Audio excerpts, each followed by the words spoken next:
Assalamualaikum warahmatullahi wabarakatuh. Perkenalkan, nama saya Hazza Fitra Nugrah dari offering 03AA kelas A1 dan NIM 210522517607. Oke, di sini saya akan menjelaskan tentang tegangan regangan pada material baja dan beton. Oke, yang pertama yaitu apa yang membedakan antara diagram tegangan regangan pada material baja dan beton.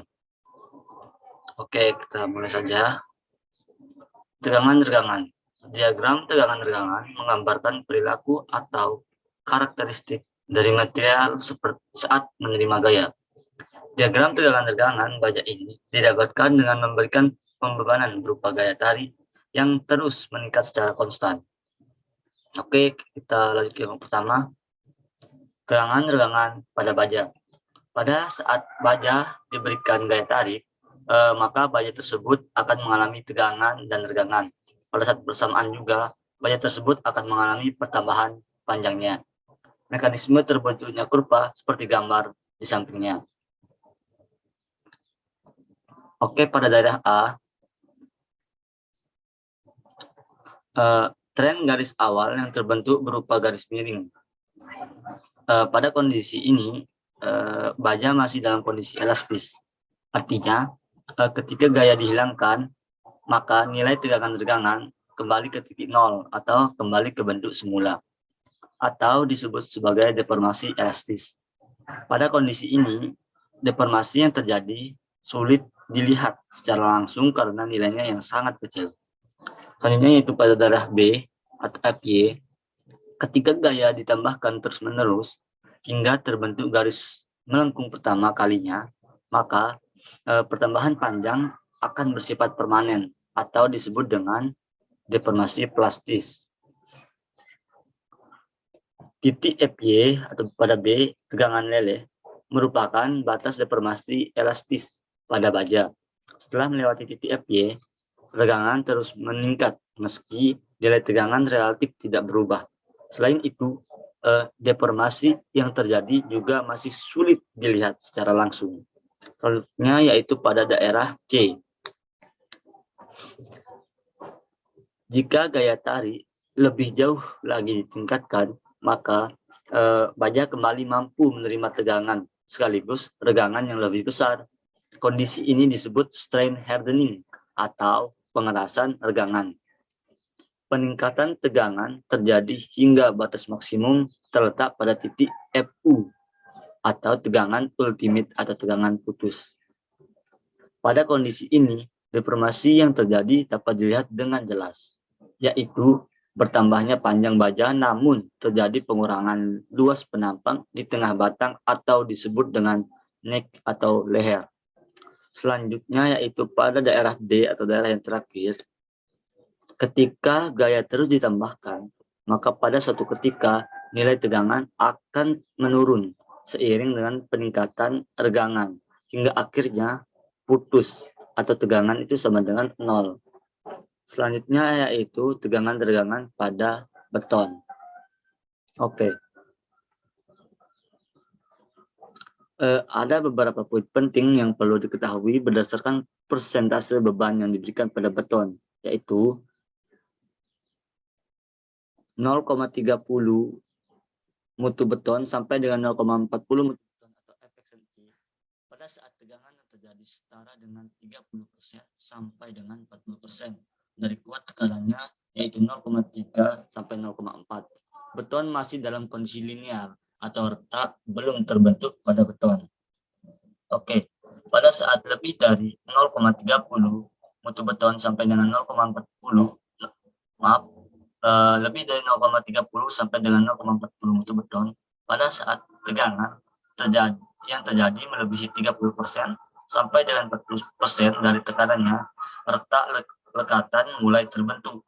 Nah, selanjutnya yaitu pada saat 0,75 fps mutu beton sampai dengan 0,90, pada saat tegangan yang terjadi setara dengan 75% sampai dengan 90% dari kuat tekannya. Retak yang terjadi sebelumnya menjalar ke mortar secara terus-menerus. Pada tahap ini, beton melewati batas elastisnya atau sudah mulai masuk dalam kondisi elastis. Selanjutnya yaitu lebih dari mutu beton. Setelah beton menerima tekanan melebihi kuat tekanan mutu beton efisiensi, sesaat sebelum mengalami keruntuhan, tegangan beton berkurang menjadi 0,85. Namun, tegangan terus meningkat hingga mencapai batas serta delta CU aksem yaitu sebesar 0,003. Kedua nilai ini sangat penting dan analisis struktur beton. Dalam analisis struktur beton. Selanjutnya yaitu soal yang kedua.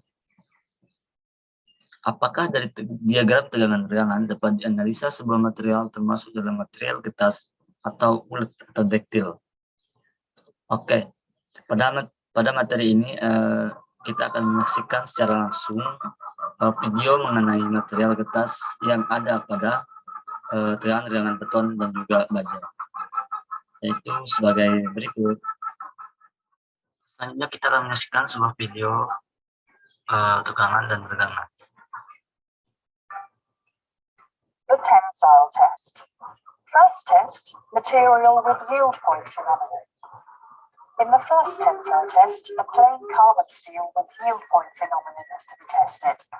This is the test piece.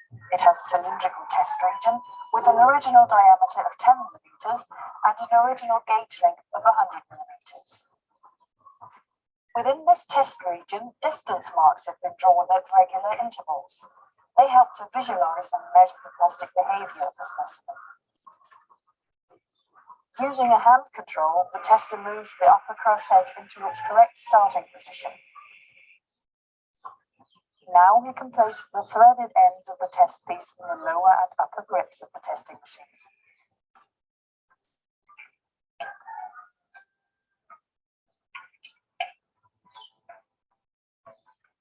In the next step, he swings the extensometer into its working position and checks that everything is correctly prepared. Then he selects all necessary testing parameters on the control computer. Ready.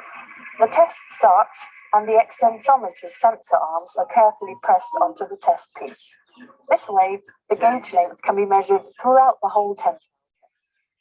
The gauge length is displayed at the bottom right-hand corner of the screen. At the beginning, it amounts to 100 millimeters. During the tensile test, the test piece is slowly and constantly elongated with a standardized speed. The force that the test piece opposes to the imposed elongation is recorded and can be seen at the bottom left-hand corner of the computer display. The material behavior can best be observed in a force elongation diagram. The force F is being plotted upwards on the vertical axis, the elongation delta L towards the right on the horizontal axis. At first, the force rises rapidly. Force and elongation are proportional and form a steep, straight line in the diagram. In this area, the material behaves elastically. If the test piece were to be unloaded from this area, it would spring back completely to its original length. In materials with yield point phenomenon, the end of the elastic area can be seen clearly. The plastic deformation starts abruptly and is accompanied by a sudden drop of force. If the test piece were to be unloaded now, it would not spring back to the original length, but instead show a permanent elongation. In the next stage of the tensile test, an almost constant force level with slight fluctuations occurs. This phenomenon is called the Ludus effect. After a certain strain, known as the Ludus strain, the force increases again. The material opposes an increasing force against the imposed elongation. It strain hardens. Up to the point of maximum force, the test piece is strained uniformly along its length. This means that the test piece gets longer and thinner, but keeps a cylindrical shape.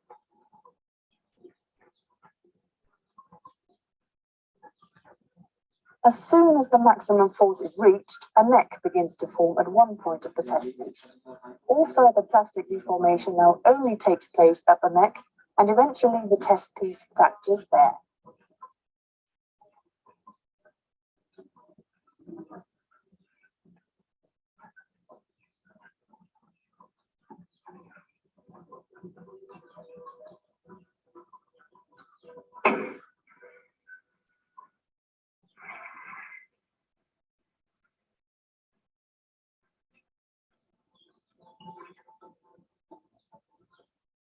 In the recorded force elongation diagram, the force FEH at the upper yield point can clearly be seen.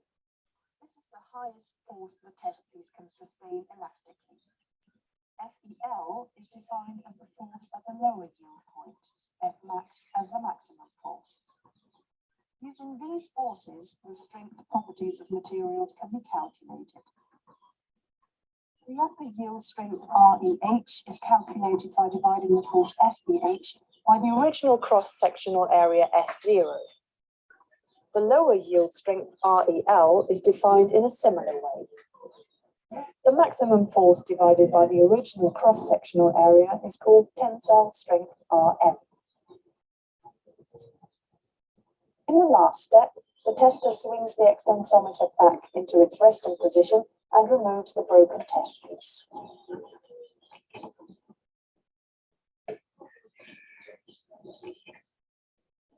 On the work table, he puts the fragments back together again. With the help of the distance marks, the percentage elongation after fracture can be determined. This is the permanent strain after fracture and amounts to about 30% in this example. Please note that the percentage elongation after fracture depends on the length to diameter ratio. By measuring the smallest diameter at the point of fracture, the percentage reduction of area can be calculated. It describes the reduction of cross-sectional area at the point of fracture in relation to the original cross-sectional area. In the second tensile test, a material without yield point phenomenon is to be tested. In this case, it is a precipitation-strengthened aluminium alloy. The test piece has exactly the same shape and dimensions as the specimen in the first test. It is cylindrical, with an original diameter of 10 millimeters and an original gauge length of 100 millimeters.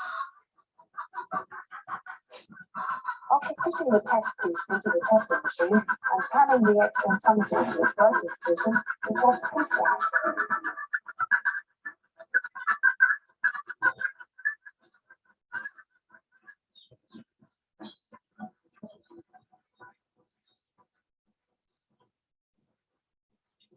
The initial linear curve in the force elongation diagram again shows the elastic behavior of the material.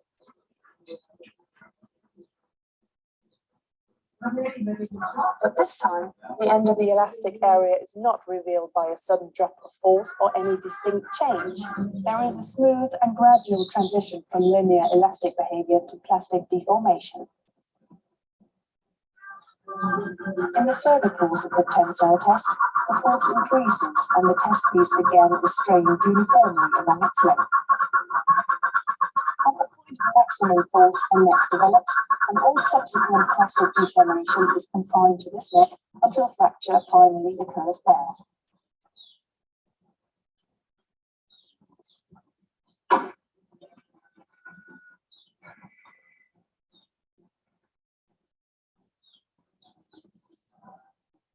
As a common substitute for the yield strength, the 0.2% proof strength is used.